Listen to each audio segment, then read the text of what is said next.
Hello everyone, and welcome back to the Ascension Diaries YouTube channel. My name is Alexis, and I'm welcoming Jayse onto the show again today. And we wanted to discuss with you the dreams that we've been having recently. And there is no mistake that with dream time, it's very interesting. And the studies that I've done from my education is that a lot of the imagery, all of the imagery basically, is being replayed from what you've already experienced. And a lot of the stuff that I've been exposed to through my own research has been to do with my research into UFOs and space, and basically the whole climate around space research and everything that has been not publicly known. And I've done so much advancement in my personal journey, and I would say you would agree with this on yourself too. When certain whistleblowers and things like that were coming out and speaking about these programs and speaking about these crafts, and there is a film that I took part in and was able to participate in making called Above Majestic that was released just yesterday or today, and it is found on iTunes. You can find information on YouTube if you want to look. There can be a link below this video and everything about it if you want to check it out. But in this video, we want to discuss the craft that we've been seeing in our dream, and also other interesting paranormal UFO sort of alien situations we've been experiencing this month, because it's October, the veil is thin, and things are going on. So veil is thin. The veil is thin. It's true. That's what they say. And especially today, because it is Halloween. All Hallows Eve. All Hallows Eve, and all of the spiritual, ancient, pagan rituals and things this whole time of the year is very interesting, and it's been a crazy month. So let's jump into the dreams that we've been having. So just recently, I'll go first. Yeah, if that's cool. Go first. I had a dream recently where we were in a tent. I was in a football field surrounded by a mountain range. There was people speaking outside the tent, and at this time we were camping with people. So it was a very, very thinly veiled dream. They were like, oh, they're still sleeping. And I was getting all this information that everyone was excited because we were allowed now to call in craft and talk to them and have them allowed to show up in the sky. And they were like, great, and starting to just call in whoever. And they were getting attacked almost by these little fly-like ships that the lighting's doing weird things. Ooh. That's cool. And that was cool. And I was like, no, you need to have more of a heart intention, put your boundaries, things like that. Things that I've been taught from all the research I've been doing in this community about proper contact with out of these world beings, other dimensional, whatever. It's always about being from the heart and making sure that you are only allowing contact from those who are also from their heart, and keeping boundaries, keeping respect, but not being aggressive either.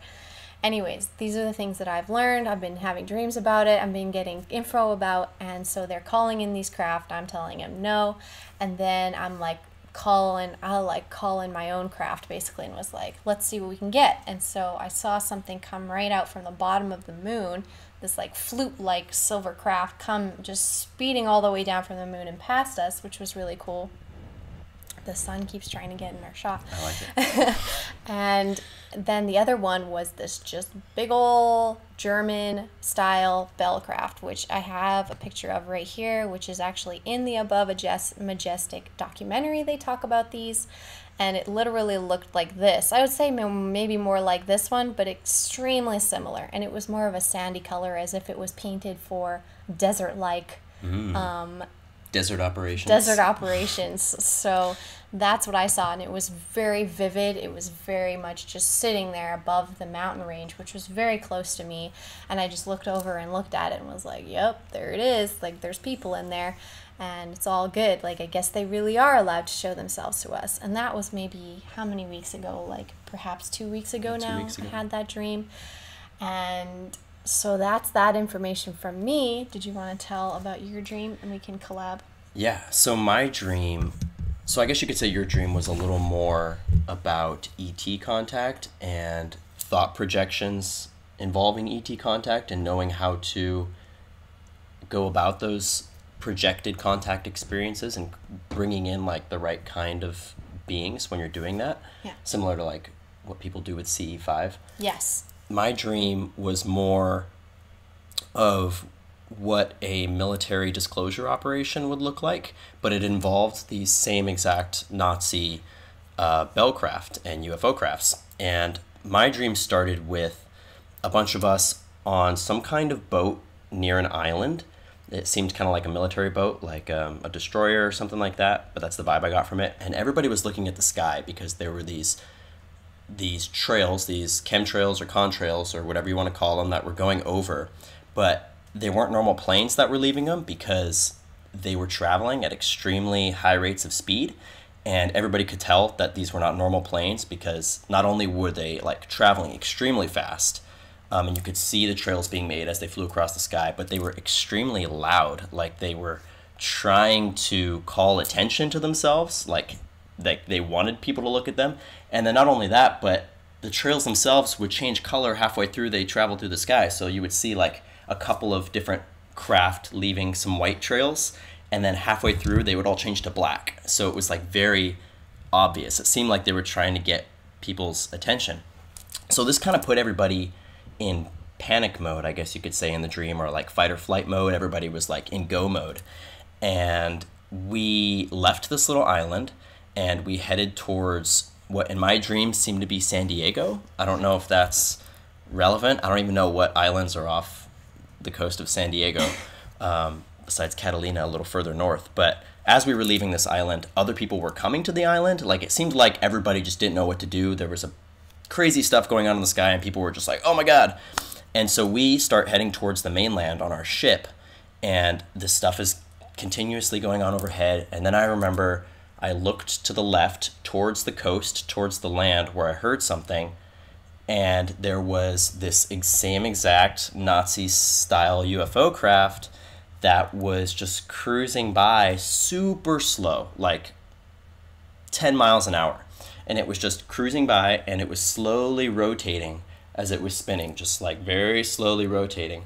And I remember thinking, wow, like, this is it. Like, they're here. Like, this is disclosure. They're showing us the Nazi military UFO craft that have been used since World War II, which is what they talk about in this documentary Above Majestic, is that the Nazis were developing these Bellcraft technologies, which took mercury mainly and spun it at very high velocities, and then they would supercharge the mercury with very high amounts of electricity, and this would, if done correctly, create an anti-gravity effect. And so they were developing this technology more, and they went from this bell-shaped craft, which looked like a bell, to the ones that she just showed the picture of over here, which actually have a Bellcraft inside of them, but then they were just built out to actually hold people, because the Bellcraft were just engines. They weren't actually vehicles. You couldn't sit in them. And so I saw the same exact thing, and it was just cruising by. And you said yours was like a sandy desert color. Mine was like very distinctly metal. Yeah. And you could see like I don't remember seeing a swastika, but I remember seeing the cross, or like the this little designy on yeah, that thing, yeah. And the I little did too. porthole windows, and you could see the rivets Yeah. and the constructions in it. Like it was very I don't know, Human. like old human artificially created technology. Like it was put together with, a hammer and nails. But it was just cruising by, and it was flying, and the vibe I got was like, this is it. Like this is how they're starting to bring the truth out there. They're going to fly these craft around, and they're going to show people, at least in my dream. I don't know if that is an actual future timeline. I think maybe it's like a potential timeline, or a manner that they might go about disclosure in, but that doesn't necessarily mean like that's what's going to happen. But our dreams being correlated was very interesting. So And we thought it would be great to put that into the Ascension Diary because it was strange how vivid and specific it was for these particular craft. Like, I've seen pictures of lots of craft. You guys have seen me do a whole video about it. I had him wear the shirt that we bought for my birthday that we're sharing. It's actually a shirt done by the To the Stars. To the Stars, the Tom DeLonge company. But we walked into their little shop and I saw it and I was like, I need to have a shirt on it, especially one that's like spiritual and also connected to the triangle craft that constantly I'm seeing and experiencing, which I figured in my dream where we're calling in craft I'd be seeing triangles, but it was this old ass German craft, and then he had the same experience. And so the plot thickens really, and we just wanted to share that sort of correlation with you. And if you're willing, we have one more story to tell you about. We may or may not have been having more physical interactions with actual beings that aren't human, like our human sort of style. They're about like this big ish, and for some reason I think they are either making themselves known or our imaginations are projecting that this is what we think it is. But we spent a couple nights in a camper van, which I shared with you all about because we were trying to manifest this van to our lives, and it was really amazing that over my birthday I got to stay in one. We manifested it for a couple of days. We did. To try it. And loved it, and we were so ready to have that be a lifestyle. Somehow with this channel and with this path and guidance, I feel like we're going to be able to accomplish that, and with your help. So it's exciting, but that's not the point of the story. The point of the story was that the first night that we slept in this, something jumped on the roof of the vehicle, and you can talk about this. Yeah, so I guess I kind of woke up from a deep sleep in the middle of the night. And you know how when you wake up from like REM sleep, you don't always come out of sleep right away. You know, you kind of are in that twilight zone where the astral realm and the physical realm are kind of like blurred together. And so you're getting sensory input and data input from both of those realms. And so that's what I was experiencing. And I woke up because something jumped on top of the van, and it was not just one something, it was like what seemed like 2, 3, 4 somethings, because I could hear them. And on the astral side of things, I could see with my third eye just as clear as I could hear with my ears, like these little people on the roof. And they were like little people that were maybe, I don't know, 1.5 feet, 2 feet tall. And it was actually kind of like scary at first because it felt very invasive. It was like, whoa, like what the heck is on the roof right now? And like the fact that I could see it just kind of freaked me out. And but then I was like very quickly put back into a deep sleep, which is weird. It's like I became aware of it. I had like an adrenal reaction to it, and then I was just out again. So I don't know what happened as far as what they did. But then the next morning we get up and my grandma comes over and she's like, oh, looks like something was climbing on the van last night. And just as we're about to like look at it, she's like wiping these footprints off of the windshield of the van, and we're like, no, I want to see them. But yeah, so that was the first incident. It was weird because it seemed like she deliberately came out of the house just to wipe the prints off. Like, we didn't even get a chance to see them. It was very strange. Like, that was the number one. Somehow she had an item to wipe this prints off, like, super fast. It was weird. And then we had the van a couple nights, and the other night we parked somewhere, and I had an experience that was extremely similar, and he was asleep. And so the first night I was passed out, I didn't notice. And then that night we were just falling asleep, and again it was that place where you're falling asleep but you're still not quite there yet. You're just kind of diving into wherever your consciousness is going while the body is relaxing completely. And a car had pulled up to where we were parked, which was fine because there was people coming and going. It's just a car. It was like a big rig. It was like a big semi-truck. It was some sort of truck. And this truck pulled up, and I got this really weird vibe about it, and I was like, whatever. You know, sometimes you get weird vibes when you're just about to fall asleep. But then, shortly after, I heard boom, like something small, not very large, it's 333, jumped onto the top of where we were sleeping, which is near the back of the van, the roof. And I could hear something had landed on top of the thing, but it wasn't heavy. And again, I was in the same sort of space, and I could see that there was some sort of little person up there. And I had the same experience.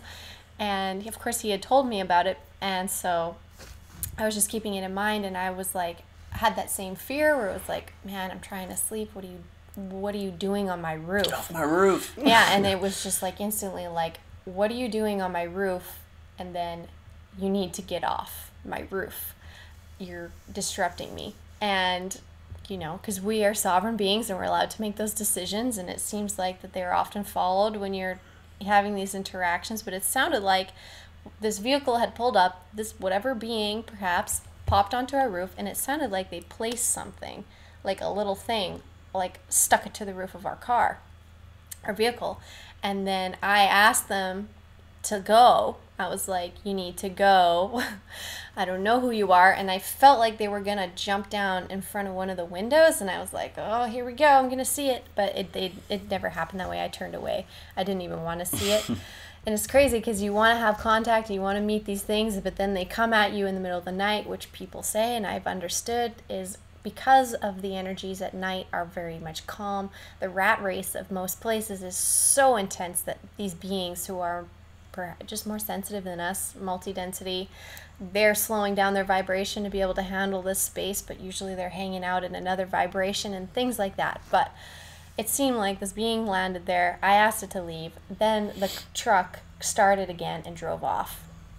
It drove off, and then it circled around and came to the other side of our vehicle, stopped, and then drove off. So it was kind of like a little too much coincidences all at once for us to not be a little suspicious of that situation and to share it with you. So there you go. I think that's our... Well, and there's a little more context behind that, Okay. if you remember. No. So when we were at the Portal to Ascension conference a couple weeks ago, I took a very heavy interest in these little That's right. people, I guess you could call them. Like if you've seen Stephen Greer's Sirius, the documentary, they primarily talk about this little humanoid being that they call the Atacama humanoid. I know there's a lot of controversy and mixed feelings about that, but the idea is like there's beings about that size, between 6 inches, 2 feet tall, and, you know, ranging larger too.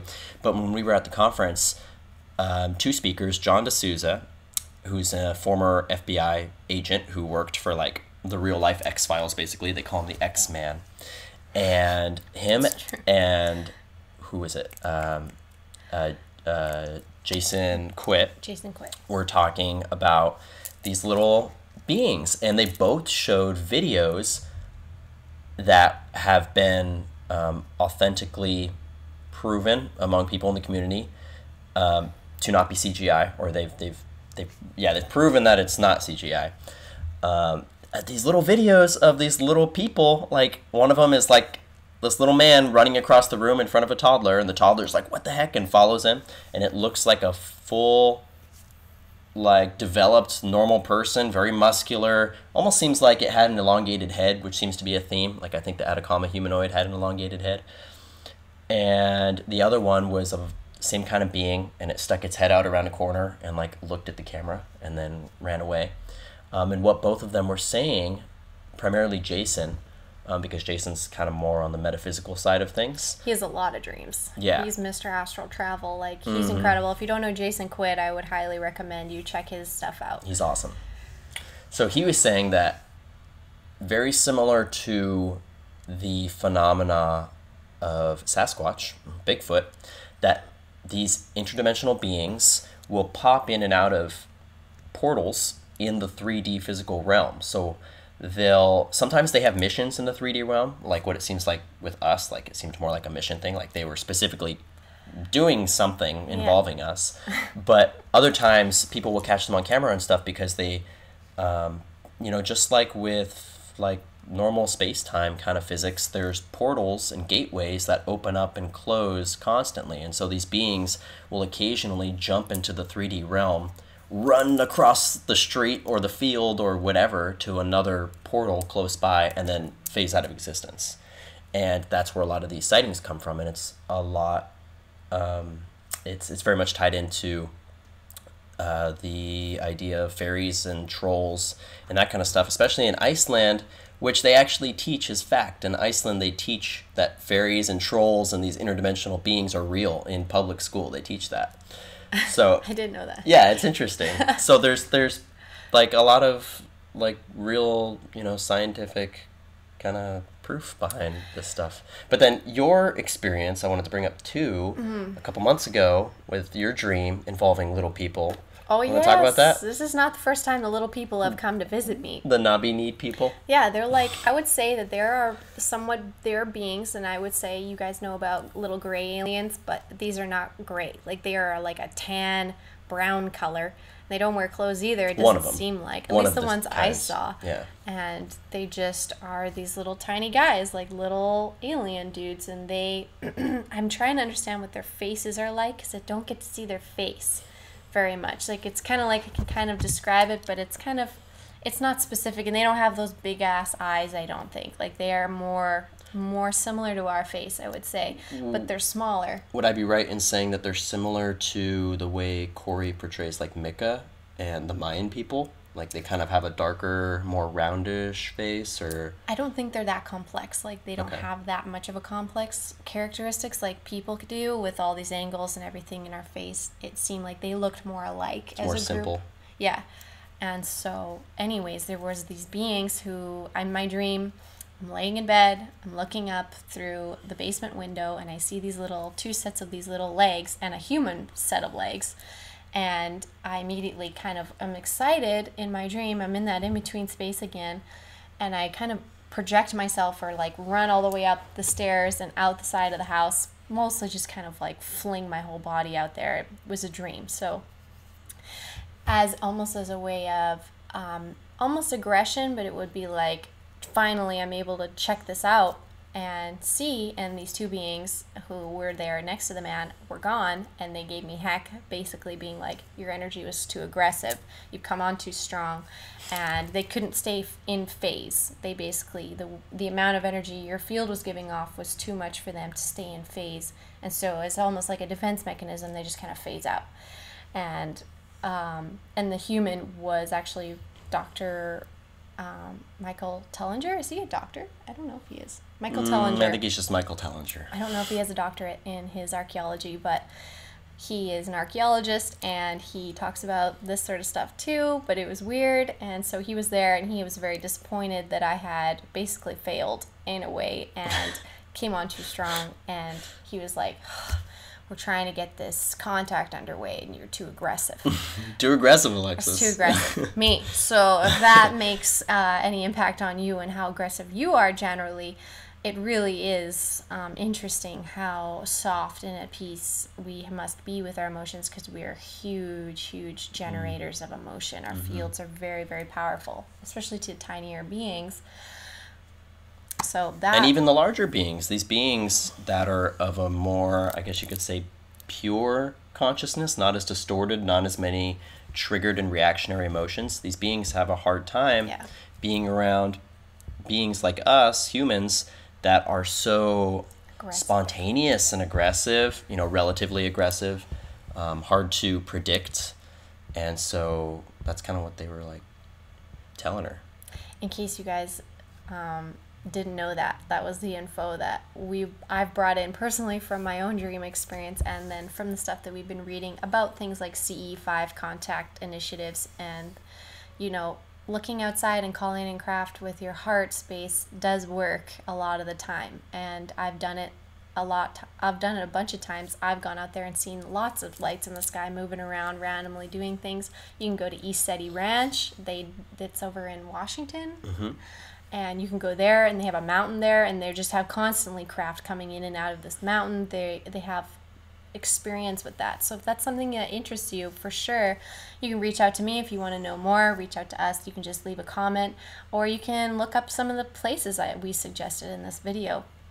For sure. And this is part of my mission. This is part of our mission together, clearly, because when we're together, this stuff happens a lot. And it really reiterates the desire and the impact and the passion we feel about disclosing this stuff and getting contact underway, because it's right there. It's always around us. And it excites me. It's freaky in a way, because it was definitely freaky to have that thing on the roof and be that close to whatever it was. And know also and be able to communicate what seemed like to get them off. But it's kind of like, well, at what point are we going to just be walking up to these creatures, these people, and having one-on-one? I'm sorry. Creatures. I'm a creature. It's a loving thing, but it's true. In a way, it kind of feels like that, because it's so alien to our experience and what we've known. But it seems like that there's just these beings running around doing errands and things and checking up on us, and perhaps you. So if you want to share, this is a safe space, and I'd love to hear your story. You can also email me if you wish to be more private, ascensiondiaries@gmail.com. But I'd love to have your story here in the comments, as it's a safe space for discussion, and I'll make sure that anyone who is being naughty, I can handle it. Don't worry. We are supposed to be talking about this, I think, and that's kind of the understanding I've received from this, and I think it's going to keep going. So if you like it, I'd love to have a thumbs up, hear about it. We're going to bring more of this to the channel, and I'm really glad that we got to do this. Yeah, thank you for having me. Of course. I appreciate it. Of course. But I think that's everything for this video. We've rambled on long enough. We love you all very, very much. Can't wait to read your comments. And we will keep you updated on what's going on. But until next time, I'll see you soon. Goodbye, angels.